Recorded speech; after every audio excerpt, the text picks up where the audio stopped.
How's it going, everybody? I'm back again. So we're pushing into navigation and electronics. So that is what this video is going to be based upon. Like I said, and I've been saying in the past, how to create a really good or awesome get home bag or bug out bag.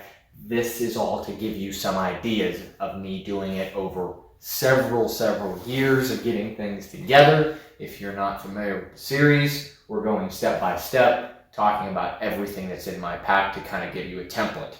So this is everything, at least navigation wise, and then I have some electronic stuff that we're going to push into. But first, we're going to push immediately into the navigation side of things. All right, so everything you see here is in my bag used for navigation-based purposes. So there are some older techniques and some newer techniques. And specifically why I do that is so they overlap one another. So you're not dedicated to one device or object that could break or fail or get wet or just something that occur, or you could lose it, just something like that. So you always have a backup means of continuing on. So initially, when you say navigation, most people go maps. A map and a compass. And that's pretty well correct, honestly. I still carry local maps and a compass because I'm fluent in how to utilize them too. So there kind of comes a little bit of a learning curve to map orientation or other stuff like that. You can research it. It's not too hard, but it can be difficult at times, but you got to know at least the basics. And I would say do not put a map and a compass really in as weight if you have no idea how to use it. And I see a lot of people doing the issue is I'll throw in a compass, but no map. The only thing a compass does for you is tells you a specific direction, all right? So magnetic north. But then you have other types of north as well, and then you have declination, you have, reverse azimuths, you have a normal azimuth. There's a lot of things that come with it. So just having a compass doesn't really help you. It just tells you, the four directions, directional based ways to go. So if you have this paired with a map, much better off. So with that as well is finding your location on the map can be definitely difficult. So say you have the compass and you have a map. Normally what they originally did is they would reference things around them. You would take a look at the horizon around you and say, okay, up this way is train tracks with a small lake. Over to the right is a mountain. Behind me is a telephone, a bunch of telephone poles or something like that. And then you could find those items on the map and then pretty much triangulate where you are specifically on it. So the issue with that is it takes time and you can kind of leave you off too. So what I do to alleviate that is I have GPS devices. So a GPS device I don't often navigate by, maybe rally points every so often I'll put out, but a GPS is really good at pinpointing your direct location on the map. Like, hey, I am right here. And that's what I use it for normally. Finding my location with the GPS and then using the compass as a navigation piece. So the one that I have here is a Garmin Fortrex 601. Good one. There are better units out there. You got to find out what you really like, honestly. Compass wise, this is a Silva Ranger. So originally I used to use a older military style one, but I ditched it based upon weight. This is much lighter than this one. This one's pretty heavy. Even though I am pretty fluent and I do understand this has the same kind of aspect. I would recommend getting a compass that does do the whole window. So you can put it down and navigate by looking through this, seeing your direction, and then also observing stuff.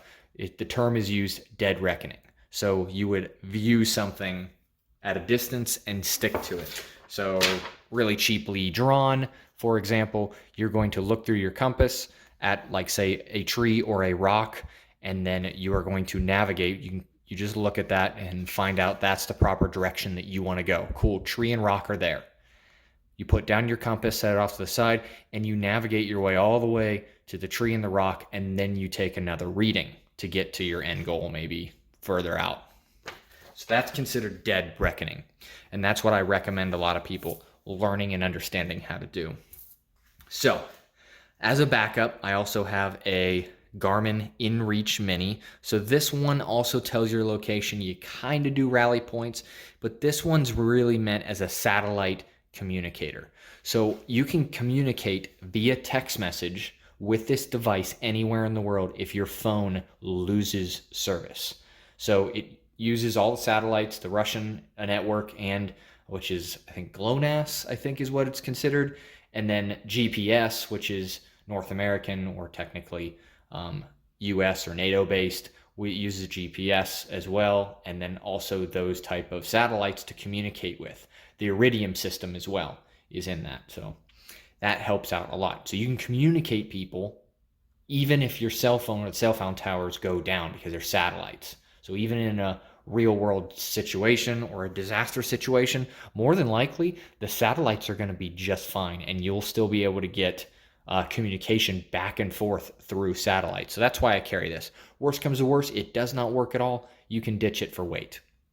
So to make sure that these are all in sync, I also always wear my Garmin watch. So Garmin, this is a Tactics Bravo specifically, really good 10-digit locations on, or 10-digit grid on your location, like MGRS basis, latitude, longitude, all that kind of stuff, waypoints.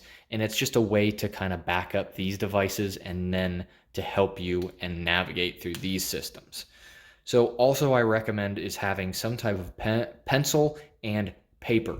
So this is to you or used for marking your specific location or doing pace, just like pace beads. Pace beads are really handy to have too because they can track your distance if you're not utilizing GPS.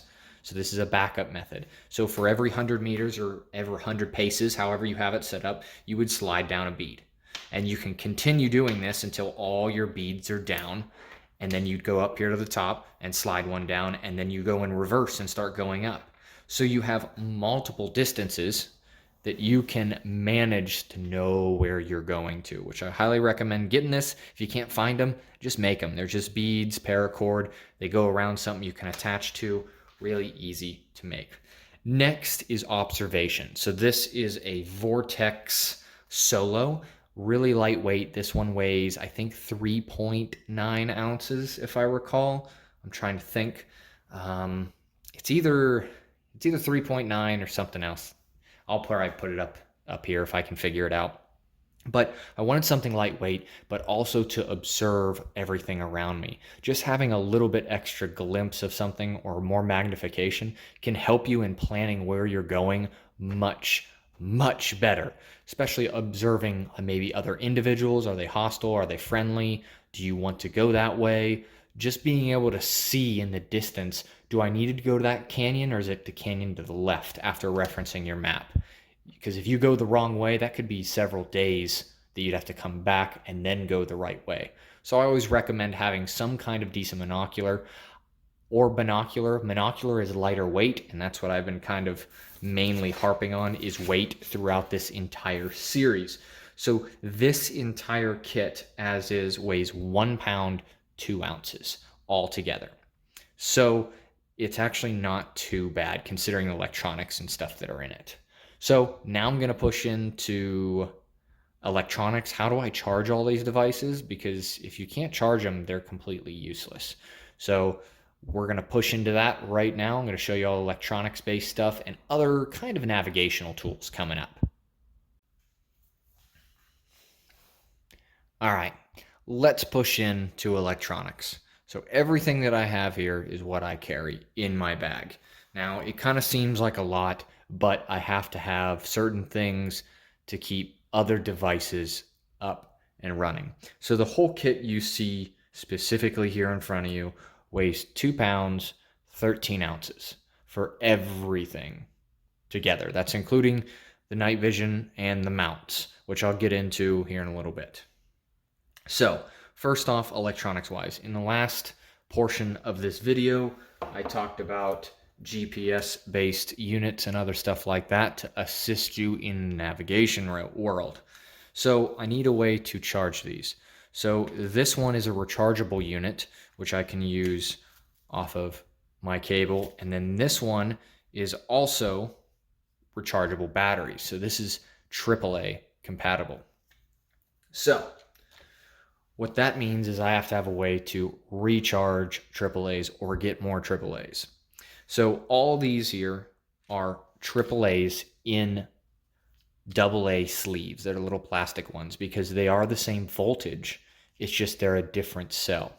So how I get around kind of dealing with different battery types is doing that and then also having this Goal Zero battery bank. So this is just like a common battery bank, but you put AA's in here. So I can put these 4 AA's into here and it'll act just like a battery bank, which then I can go USB out to any device that I want. So AA's are very handy because they work in a multitude of different devices. My night vision takes a single AA battery. One AA battery will last me 12 hours of constant on a medium setting of brightness with this device. Also, my flashlight, the Streamlight or ProTac 1L1AA, is set up for a triple fuel cell. So you can use CR123s, AA's, or AAA's. You can just throw one of each or one in this specific light and it'll run it. So pretty much whatever I have on hand, I throw in there and it'll work. My other headlamp, which is also good for navigation because it does have a red light on it. So red light does not project as far as white light. It is a shorter wavelength, if you know how science works and stuff like that. So your eye, it's a little bit more difficult for your eye to pick up, and it's easier on your eye, especially for night vision use. So this is also rechargeable on the side, or I can put AAA's directly into it. So there's multiple ways of charging these devices. Along with the night vision, like I said, it takes AA's. So I can run 12 hours, like I said, on this. Now I have also the full mount for this, which is the headgear necessary for it, the J-arm and the mount specifically. So how I get to charging this or the AA's is a small solar panel. So this solar panel is set up for using 4 AA batteries. So as 4 are good to go and 100% topped off, I can be charging another 4 at the same time. Now I do have typical just alkaline batteries over here, just as in betweens in case these don't want to fully charge during a specific scenario or setup or something like that. So I do have other backups. So the reason for the night vision, a lot of people ask, is it's really expensive, it's heavy, why do you have it? So night vision literally just gives you something that majority of other human beings do not have, the ability to see at night. And my whole premise of my bag, the full Get Home bag, is operating at night. This is the major thing that will get me through. Now, I will here in a few upcoming videos talk about protection and firearms, but personally, I would rather not use them. I would rather traverse specific territory and whatnot at night away from people. Most people sleep at night and they're awake during the day. So if I reverse that and I'm working at night and whatnot, there's a very, very low probability I will see other people, which is good. Avoidance means other scenarios or negative things probably won't happen as much, especially if you can see. It's a really good navigation tool and whatnot. And other people, there's not too many people that have night vision. I mean, there's a good spectrum of it. But in the grand scheme of things, there's not too many people that can afford, $4,000 to $5,000 worth of stuff. That's why I would recommend y'all getting into this. Take your time and get night vision equipment. It's going to take some time. It took me time. I'm a budget-based person. but I set money aside and I worked my way up to it over years and years. This is my second tube, so I have two. Purchased some about a decade ago and then recently picked up this pair last year. So if you set a budget and want to do it, it's worth it. And I think in emergency situation, no matter what it is, seeing at night is absolutely a tremendous game changer, especially if you have hostile individuals coming at you for some reason. If you can see at night, you will own the battlefield. It's proven. That's why all major militaries will issue everyone night vision or thermal, because it just works. So off my high horse about night vision, which I recommend if you have the money, something like that. If you want more information on night vision itself, I'll probably come out with another video here pretty soon, what I use, all that fun stuff. So pretty much how I contain everything is in waterproof bags. You can see they're all over the place because you don't want water coming into this stuff.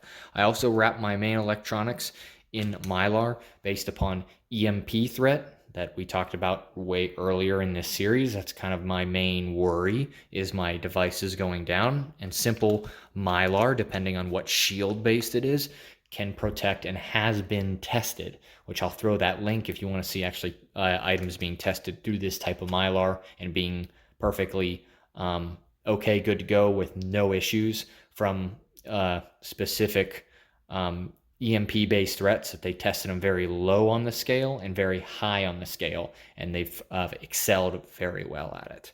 So mainly, this is my entire electronics kit, and that's to keep my devices going, especially this and GPS-based stuff as well.